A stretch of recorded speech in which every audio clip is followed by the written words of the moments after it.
नमस्कार दोस्तों, आज मौजूद हैं 30,000 कोट के बाहर। 25 साल पुराने जबरन छापेमारी के मामले की सुनवाई चल रही है। एक महत्वपूर्ण बहुचर्चित मामला 25 साल बाद जिसका खुलासा हो रहा है। एक IRS अधिकारी पर जबरन छापेमारी को लेकर जो एक मामला सामने आया है, जो गलत मंशा से की गई कार्रवाई लगती है। इस मामले में CBI के तत्कालीन जॉइंट डायरेक्टर द्वारा अनुचित तरीके से छापेमारी की गई थी, जिसके चलते अब CBI के सिटिंग डायरेक्टर रामनीश गिर तथा दिल्ली पुलिस के retired ACP BK Pandey ji को दोषी ठहराया गया है। ये मामला 30,000 कोर्ट में चल रहा है। लगभग 26 वर्ष हो गए CBI के अधिकारी IRS अधिकारी के घर पर दीवार फांदकर, दीवार को कूदकर ज़बरदस्ती घर के अंदर घुसे, दरवाज़ा तोड़कर अंदर घुस गए, पूरे परिवार के साथ मिसबिहेव किया।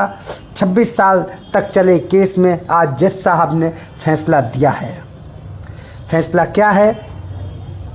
दोनों मुलजिमों को सेक्शन 323, 427, 448 IPC, दोनों मुलजिमों को 3 महीने की सज़ा और साथ में 50-50 हज़ार रुपये का कंपनसेशन एक्सक्यूज़ को दिया जाएगा। पेमेंट 30 दिन के अंदर करनी पड़ेगी। ये जो मामला था उसमें इस तरीके का न्याय मिला है। CBI के अधिकारी इस तरीके की कार्रवाई करते हैं जो कि कोर्ट को, जिसमें अपनी भूमिका निभानी पड़ती है, कोर्ट को कार्रवाई करनी पड़ती है, और कोर्ट उसमें CBI को अगर सज़ा देता है तो ये CBI के लिए भी बड़ा सोचने और समझने का विषय है कि किसी भी व्यक्ति या किसी भी अधिकारी के ऊपर इस तरीके से कार्रवाई नहीं की जानी चाहिए। उनके मुवक्किल IRS अधिकारी की बात सुनिए। निर्णय लेने से पहले जज साहब ने क्या बोला, उसके बारे में जो उनके वकील साहब ने क्या कहा, और निर्णय 4 बजे आया है तब वकील साहब क्या कहते हैं, और पूरी बात सुनिए उनकी। It is not a personal victory for me. It is a message to all that no one is above law. The barbaric act is these two convicts committed on me and my family on 19th October 2000 at 5 a.m. in the morning. They jumped over the wall, broke open the sliding door, misbehaved with my wife and children, locked them in a room, dragged me and manhandled me brutally, causing injuries on my body.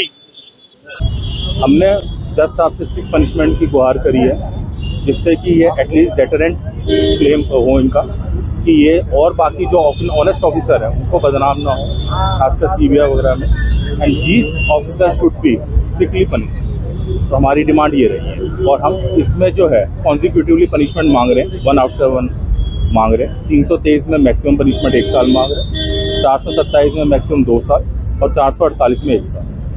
तो काफ़ी बहस चलने के बाद जज साहब ने अब 4 बजे ऑर्डर के लिए रखा है इसको, और सेंटेंस को ऑर्डर पास किया मांगा जा रहा है। वकील, आप ये बताइए कि इस केस में भी 25-26 साल लग गए, जो सीनियर लेवल के अधिकारी हैं, और आगे अगर ये केस और भी, जैसे अभी भी न्याय नहीं आया है, आप कह रहे हैं इसके शाम को 4 बजे तक आएगा। चलिए इंतजार करते हैं 4 बजे तक का क्या न्याय आता है, लेकिन 25-26 साल लगना क्या, ये कोर्ट के अंदर भी क्या मामूली बात है क्या? नहीं, होता क्या है, कई केस ऐसे पेचीदगी के उसमें उलझे हुए होते हैं कि उसमें हर बात पे अपील और दलील चलती है। ये केस में भी जो मुलजिमान पक्ष है वो हाई कोर्ट भी गया, कई बार सुप्रीम कोर्ट भी गया, वहाँ से वापस आए, उसके बाद भी ये मैटर चला।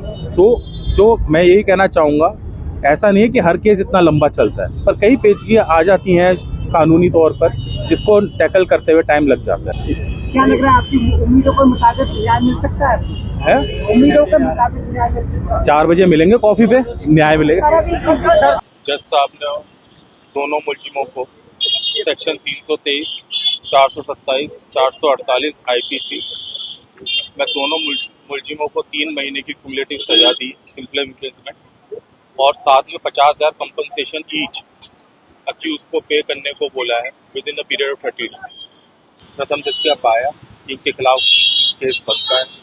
ये दोनों मुलजिम हाई कोर्ट गए क्वेश्चन के लिए, वहाँ से क्वेश्चन नहीं हुई, तो यहाँ पर इनके खिलाफ नोटिस फ्रेम ये उसके खिलाफ हाई कोर्ट गए, तब भी नहीं हुआ। उसके बाद गवाहियाँ चली, बचाव पक्ष की गवाहियाँ चली, और उसके बाद आज ये 26वें साल में ऑर्डर है। जीत तो सच्चाई की हुई है, हमारी जीत हुई है। अब वो अपील डालेंगे, क्योंकि जॉइंट डायरेक्टर है इसमें सिटिंग एक तो, और दूसरे रिटायर्ड, तो अब उनको देखना है कैसे। हमारी हर वीडियो सबसे पहले देखने के लिए चैनल को सब्सक्राइब करके दबाएं बेल आइकॉन।